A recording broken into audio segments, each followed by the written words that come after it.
My channel holy Shinan pics. It's me Shin. আশা করছি তোমরা সবাই ভালো আছো। আলহামদুলিল্লাহ আমিও ভালো আছি। তার আগে আমি তোমাদেরকে কিছু বলতে চাই। সরি, অ্যাকচুয়ালি আমার দ্বারা স্টোরিগুলো বড় করে বানানো অসম্ভব হয়ে যাচ্ছে, কারণ আমার কলেজ, টিউশন, আবার বাড়িতে কয়েকজনকে দিয়ে টিউশন পড়াতে হয়। আবার বেশি ফোন দেখলে মাথা যন্ত্রণা শুরু হয়ে যায়, তাই আমি স্টোরিগুলো বড় করে বানাতে পারছি না গো। প্লিজ এর জন্য আমাকে ক্ষমা করে দিও তোমরা। ওকে, তো আর বেশি কথা না বাড়িয়ে গল্পের দিকে এগোনো যাক। ও হ্যাঁ, গল্পটি শুরু করার আগে তোমাদের সাথে আমাদের এই পরিবারের আরো নতুন তিনজন কিউটিসদের সাথে আলাপ করিয়ে দিই। তো সবাই আমার সাথে বলো, hello Tasfiya, hello Alifa, hello Jyoti, nice to meet you three and welcome to our little shin family. আমার স্টোরিটা কেমন লেগেছে বলবে কিন্তু, আর প্লিজ আমাকে সাপোর্ট করো আর বেশি বেশি করে আমার স্টোরিগুলো তোমাদের বন্ধুদের সাথে শেয়ার করো, লাইক করো, কমেন্ট করো এবং সাবস্ক্রাইব করো। Okay then, let's enjoy the story, let's go. এবার আমার মনে পড়লো আমি যাদের এইসব কথা বলি তারা সবাই কোনো না কোনো ভাবে মারা যায়। এবার কি হবে? আমার জন্য কি আমার ফ্রেন্ডরা? না না না না, এটা হতে পারে না, একদমই না। আমার জীবন থাকতে আমি এটা হতে দেবো না, একদমই হতে দেবো না। কিন্তু কি করবো আমি? আমি তো এই ব্যাপারে কিচ্ছু জানি না। তাহলে কি এবার সবার মতো আমি এদেরও হারাবো? চিন্তা করিস না, আমরা সবাই তোর কথা বিশ্বাস করেছি। আর এটা মনে করিস না যে এটা জানার পর আমরা তোকে ছেড়ে চলে যাব। Sorry sorry sorry sorry sorry. আরে তুই কান্না করছিস কেন? আচ্ছা এবার থাম আর বল কি হয়েছে। জিমিন কান্না করেই যাচ্ছে আর সবাই এদিকে তাকে শান্ত করার চেষ্টা করছে। আরে এবার বল কি হয়েছে, কান্না করছিস কেন তুই? তোদের তোদের আমার এই কথা জানানো উচিত হয়নি, কারণ আমি যাদের এই কথা বলি তারা নাকে মুখে ধরে মারা যায়। সবাই এবার চুপ হয়ে যায়। লিনো একটা মিথ্যা হাসি দেওয়ার চেষ্টা করে বলে, মজা করছিস তাই না? এমন হলে তো তোর মা বাবা মরে যেত তাই না? তুই তো ওদের একথা বলিসনি, এটা তো হতে পারে না তাই তো? হ্যাঁ বল। হ্যাঁ বলেছি বলেছি, কিন্তু ওরা কেউ আমার কথা বিশ্বাস করেনি। ওরা মনে করতো এইসব কিছু আমার সব কিছু আমার কল্পনা ছিল। বিশ্বাস কর, আমরা কেউ তোর কথা বিশ্বাস করিনি, কেউ বিশ্বাস করিনি, তাই না? তোরা কি বলিস? হ্যাঁ তোরা বললে তো হবে না, তোদের মুখ দেখে বোঝা যাচ্ছে যে তোরা বিশ্বাস করেছিস কি না। এবার কি হবে? আমরা সবাই কি মরে যাবো নাকি? না মা, আমার কথা সব ছিল বিয়ে কবে বাচ্চা হবে, কিছুই তো হলো না, মরে যাবো নাকি? এটা আমার জীবনের লাস্ট দিন। আমার মাথা ঘুরছে, কেউ আমাকে ধর। শুরু ভাই আমাকে ধর। তোমরা চিন্তা করো না, কোনো না কোনো রাস্তা ঠিক বের হবে। এমন কোনো না কোনো রাস্তা তো আছেই, কিন্তু কি? জিন রহস্য। হ্যাঁ এই কিতাব থেকে কিছু না কিছু জানা তো যাবে। হ্যাঁ জিন রহস্য, আমি এক্ষুনি আনছি কিতাবটাকে। যা করার তাড়াতাড়ি করো, সময় নেই আমাদের হাতে। জিমিন চোখ বন্ধ করে হাত বাড়িয়ে কিতাবের কথা স্মরণ করলো, আর কিতাব জিমিনের হাতে এসে হাজির হলো। ওয়াও, তুই কি ম্যাজিক করেছিস রে ভাই! একদম চুপ, কোনো কথা বলবি না, বলে দিলাম কিন্তু। মিম বেশি কথা না বলে তাড়াতাড়ি কিতাবটা খোলো। জিমিন সুগার কথা শুনে কিতাবটা খোলে আর জিজ্ঞাসা করে এর থেকে বাঁচার উপায় কি। এই তো লেখা উঠেছে, আমি পড়ছি আর তোরা কান পেতে শুনবি, ঠিক আছে? একটা যেন ভুল না হয়। পাগল ভাবছিস নাকি আমাদের? এখানে তো কিছুই লেখা নেই। অ্যাকচুয়ালি এই লেখাগুলো শুধু আমিই পড়তে পারি, আর কেউ পড়তে পারবে না, আর কেউ দেখতেও পারবে না। জিমিন এই কথাটা বলতেই সবাই একে অপরের দিকে তাকায় আর জিমিন পড়তে শুরু করে। যার কারণে তোমার ফ্রেন্ডটা বিপদে, সে হলো তোমার রক্ষী জিন। এটা শুধু তখনই আসে যখন তুমি কাউকে তোমার সম্পর্কে বলো। একে থামানো এখন অনেক কঠিন, আর আদেশটা এরকম ছিল যে কোনো মানুষ তোমার সম্পর্কে যদি জেনে যায় তাহলে তাকে মেরে ফেলতে হবে। আর যে এই আদেশটা তাকে দিয়েছিল সে আর এই দুনিয়াতে নেই। তুমি যখন 20 বছরে পা রাখবে তখন তুমি ওই রক্ষী জিনকে থামাতে পারবে, ও তোমার সব আদেশ শুনবে। কিন্তু এখন না, এখন একটাই উপায়, যতক্ষণ পর্যন্ত তোমার বয়স 20 না হয় ততক্ষণ ওদের বলো ওদের সামনে যাই আসুক না কেন ওরা যাতে স্বাভাবিক থাকে আর কোনো তরল পদার্থ যেন না খায়। এইভাবে কিছুক্ষণের জন্য ওরা বেঁচে যাবে, কারণ রক্ষীজিনকে শুধু তারাই দেখতে পারে যারা তোমার কথা বিশ্বাস করে। ওরা যদি একে দেখেও না দেখার ভান করে তাহলে জিন ভাববে ওরা তোমার কথা বিশ্বাস করেনি। কিছুই তো বুঝলাম না, সব মাথার উপর দিয়ে গেল। ভাইয়ের মানেটা কি? শোনো তোমরা, এখন থেকে তোমাদের সামনে যাই আসুক না কেন কোনো রিয়াক্ট করা চলবে না। এমন ভাবে থাকবে যেন কিছুই দেখোনি, ওকে? আমাদের সামনে কি আসতে পারে কেউ কি একটু ধারণা দিতে পারবে আমাকে? জিন আসবে তোদের সামনে। জিন? ভূত? ওরা দেখতে মানুষের মতোই হবে তাই তো? কি বল? হ্যাঁ, তবে ওই হরর ভূতের থেকেও একটু বেশি ভয়ঙ্কর দেখতে হবে। ও, আর তোর কি ধারণা, ওকে দেখে আমরা হাসবো? আমি তো মনে হয় ভয়েই প্যান্ট আর বললাম না। অ্যাকচুয়ালি এটাই করতে হবে তোদের। আমরা কেউ বাঁচবো বলে আর মনে হচ্ছে না আমার। প্লিজ এমন বলিস না, প্লিজ।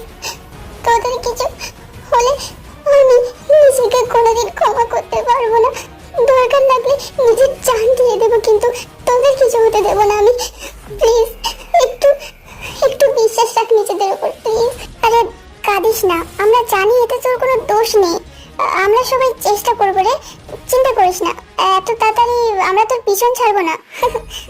তিন বন্ধু একে অপরকে জড়িয়ে ধরে। এক্সকিউজ মি, আপনাদের যদি এটা হয়ে যায় তো এবার কি করবেন সেটা ভাবুন আগে। একটু পরেই সন্ধ্যা হয়ে যাবে। আমরা সবাই আজ একসাথে থাকবো, কিন্তু কোথায়? সবার বাড়িতেই তো মা বাবা থাকবে। আমার বাড়ি পুরোপুরি খালি আছে, আমরা আজ ওখানেই থাকবো। ঠিক আছে, তোরা সবাই মা বাবাকে ফোন করে বলে দে। কি বলবো? আমার আম্মা আপা থাকতে দেবে না। যা বলার তাই বল, কিন্তু আজ আমাদের এখানেই থাকতে হবে একসাথে। এইসব তোর ওই জিন রক্ষীর জন্য হয়েছে। আরে সেফটির জন্য কয়েকটা বডিগার্ড রাখিস। জিন কে রাখে ইয়ার? এটা নিয়ে পরে ভাবা যাবে, এখন যা করার সেটা করো। ঠিক বলেছে সুগার, চল এবার সুগার বাড়িতে যাই। আমরা সবাই সুগার বাড়িতে আসি। ওর বাড়িটা খুব সুন্দর, কিন্তু তার থেকেও সুন্দর বাগানটা। কিন্তু এসব দেখার এখন সময় নেই। আমরা বাড়ির ভিতরে যাই সবাই। আমরা সোফার উপরে বসে পড়ি। সন্ধ্যা হয়ে গেছে, অন্ধকার নেমে এসেছে। ভাই, আমার খুব ভয় করছে রে ভাই। আমি আর কি বলবো, আমারও তোদের থেকে বেশি ভয় করছে। ভাব একবার, আমি একটা মেয়ে।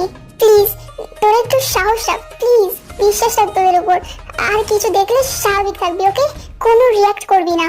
হঠাৎ ইবো জোরে জোরে হাসা শুরু করলো। দেখে বোঝা যাচ্ছে জোর করে হাসছে। হাসতে হাসতে আমার কাছে এসে বসলো। কি হলো? আরে ভয়, আমার সামনে একটা ভয়ঙ্কর জিনিস দাঁড়িয়ে আছে রে। আমার দিকে যেভাবে তাকিয়ে যেন মনে হচ্ছে আমাকে এক্ষুনি খেয়ে ফেলবে। প্লিজ একটু সাহস রাখ, প্লিজ। আমি সবাইকে ইশারা দিলাম। সবাই বুঝতে পেরেছে কি চলছে। ইবো ছাড়া আর কেউ ওই রক্ষী জিনটাকে দেখতে পাচ্ছে না। সেও তো ভয়ে আমার হাত দুটো চেপে ধরেছে। আমরা সবাই ফানি যোগ বলা শুরু করলাম। ভালো কোনো জোকও মনে পড়ছে না, তাও ইবো হেসে চলেছে। তার মাথা দিয়ে এবার ঘাম বার হচ্ছে। জিন একদম ইবোর সামনে এসে দাঁড়িয়ে আছে। ইবো এবার ওইখান থেকে উঠে শিয়াওয়ের পাশে বসে। জিন এবার ইবোর পাশে এসে বসে। যত সময় যাচ্ছে ইবোর অবস্থা ততই খারাপ হয়ে যাচ্ছে। কি হয়েছে? বেবি আমার পাশে এসে বসেছে। আমাকে বাঁচাও, আমি পাচ্ছি না। শিয়াও কিছু একটা কর, আস্তে আস্তে তোর চেহারার অঙ্গি ভঙ্গি বদলে যাচ্ছে। এইভাবে তো জিন বুঝে যাবে রে। ইবো, তুমি জানো আমি তোমাকে কতটা ভালোবাসি? এতটা ভালোবাসি যে আমি তোমাকে বিয়েও করতে চাই। তোমার সাথে আমার সুখী সংসার করতে চাই। বাচ্চা, তুমি তো জানো আমি দুটো বাচ্চা চাই, একটা মেয়ে আর একটা ছেলে। অনেক আগে থেকে কিন্তু ভেবে রেখেছি এসব। তুমি জানো তো? আমি জানি তুমি আমাকে ভালোবাসো, তুমি আমাকে বিয়েও করতে চাও, কিন্তু আমি জানি তুমি এটা কেন বলছো। না, আমি সত্যি বলছি, সত্যি, একদম সত্যি। হ্যাঁ, সত্যি। এবার জিন তার কাঁধে হাত রাখে। ইবো এবার না চাইতেও চিৎকার করতে যাবে, ঠিক তখনই শিয়াও ইবোকে ধরে তার ঠোঁট ইবোর ঠোঁটের সাথে লাগিয়ে দেয়। আমরা সবাই হা করে তাকিয়ে আছি। ইবোর চোখ বড় বড় করে তাকিয়ে আছে। কিছুক্ষণ পর শিয়াও ইবোকে ছেড়ে দেয়। বেচারা এখনো শকে আছে। এখন ওর সামনে জিন এসে নাচলেও ইবো তো এবার শুধু শিয়াওকেই দেখতে পাবে। বেশ অনেকক্ষণ হয়ে যায়। ইবো ওই হা করেই বসে আছে।